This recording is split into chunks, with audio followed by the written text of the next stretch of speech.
நேரம் சரியாக காலை 7 மணி. லாரியில் இருந்து நான் கிளம்பப் போகிறேன். எனது ஓட்டுநர் சற்று வெளியே போய் கொண்டிருக்கிறார். எதற்காக என்றால் அவருடைய காலை கடனை முடிப்பதற்காக. நாள் 22 ஆரம்பமாக போகிறது. பொறுத்திருந்து பாருங்கள் இன்றைய நாட்களின் எல்லா விதமான சூழ்நிலையும்.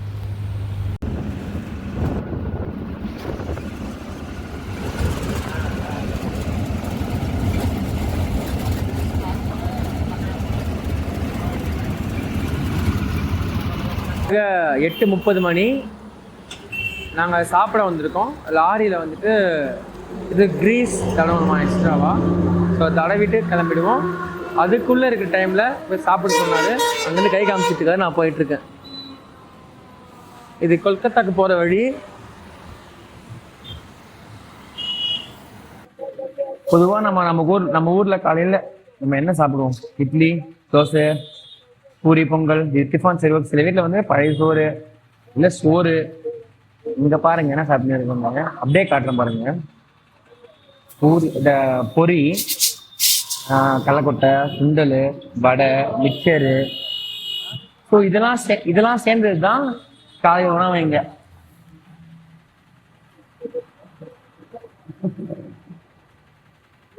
நல்லா தான் இருக்கும். நேரம் சரியாக 3:30. நான் கொல்கத்தாவிலேருந்து இந்த பக்கம் அசாம் போகிற ரோட்டில் இருக்கேன். அசாம் போகிற பைபாஸ் இது. டீ குடிச்சிட்டு அகைன் மறுபடியும் ஒரு ட்ரக்கார் இருக்காங்க, அவங்க கூட போக போகிறோம். குளித்தோம் அதுக்கு முன்னாடி. நல்ல பயணம், அழகாக போயிட்டுருக்கு இந்த நாள். தொடர்ந்து பாருங்கள். இந்த ஊரை பற்றி சொல்லணுன்னா, மக்கள் வந்துட்டு இந்த டீ கூட ரொம்ப சின்னதாக தான் இருக்குது. கிளாஸு நான் உங்களுக்கு காட்டுறேன். இந்த பக்கம் கார்னர், இந்த பக்கம் கார்னர், ஏதாவது ஒரு பக்கம் கார்னரில் காட்டுறேன். ரொம்ப சின்ன கிளாஸ் டீ. நம்ம ஊர் பரவாயில்ல, நல்லா பெரிய கப்பல் கொடுக்குறாங்க. ஆனால் இங்கே அப்படிலாம் கிடையாது. இங்கே இருக்கிற ஆட்டோவே ஒரு மாதிரி இருக்கும். அந்த ஆட்டோ உங்களுக்கு காட்டுற மாதிரிங்க. இப்போ எனக்கு முன்னாடியே இப்போ இந்த ஆட்டோ வருது. இல்லை வேலை இந்த ஆட்டோ பாருங்க. நம்ம ஊர் எப்படி இருக்க ஆட்டோ, இங்கே இருக்கிற ஆட்டோ பாருங்கள். பேட்டரியில் தான் ஓட்டுறாங்க எல்லாருமே. ஏன்னா அப்போ தான் வந்து டீசல் அதெல்லாம் இங்கே இந்த ஊர் ஆட்டோ இப்படி தான் இருக்கும். ஸோ இப்போ நீங்கள் பார்த்தீங்கன்னா இதுதான் இந்த ஊருடைய ஆட்டோ. எல்லா ஆட்டோவும் இப்படி தான் இருக்கும். ஓகேவாக தான் இருக்குது. ஆனால் அந்த ஒடிசா அளவுக்கு கொல்கத்தா வந்துட்டு ரொம்ப இது இல்லாமே வெஸ்ட் பெங்கால் அப்படிலாம் சொல்ல முடியாது. ஓகே. ஸோ மக்களே, இன்றைக்கி ரொம்ப நாள் சூப்பராக போச்சு, ரொம்ப அருமையாக போச்சு. அது மட்டும் இல்லாமல் இன்றைக்கி காலையில் எழுந்திரிச்சிலேருந்து இன்றைக்கி நம்ம மால்ட்டான்ற ஒரு பகுதி போய் எனக்கு அடைவோம். நாளைக்கு திருப்பி அங்கேருந்து நம்மளுடைய பயணம் ஆரம்பிச்சிடும்.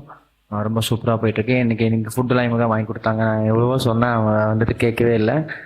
நம்ம ஊர் மாதிரிலாம் எங்கள் மார்னிங் வந்து டிஃபனில் எப்படி சொல்கிறது, பொங்கல், பூரி அதெல்லாம் கிடையாது. இங்கெல்லாம் வந்துட்டு இந்த பொரி, கடலை, வடை அந்த மாதிரி தான். மதிய சாப்பாடு கூட சாதம், டால்ன்ற பருப்பு குழம்பு, அப்புறம் சில பொரியல், அவ்வளோதான். நைட்டில் ரொட்டி. இங்கே இதுதான் இங்கே இது. அப்புறம் அதேமாதிரி எங்கள் ஊர் வந்து ரொம்ப கலர்ஃபுல்லெல்லாம் இங்கே கிடையாது. கொல்கத்தான்றது எங்கே பார்த்தாலும் நான் ஒன்று குப்பி வச்சுட்டு அப்படி தான் இருக்காங்க. அப்புறம் இங்கே இருக்க கவர்மெண்ட் பஸ் டிஃப்ரெண்ட்டாக இருக்குது, ரோடு டிஃப்ரெண்ட்டாக இருக்குது, ஆட்டோவே டிஃப்ரெண்ட்டாக இருக்குது. மக்களுடைய பழக்க வழக்கங்கள் எல்லாம் டிஃப்ரெண்ட்டாக இருக்குது. சாப்பாடு, உணவு முறை எல்லாமே டிஃப்ரெண்ட்டாக இருக்குது. சூரியனே சீக்கிரமாக ஒதுக்குது. ஸோ பார்த்துக்குங்க.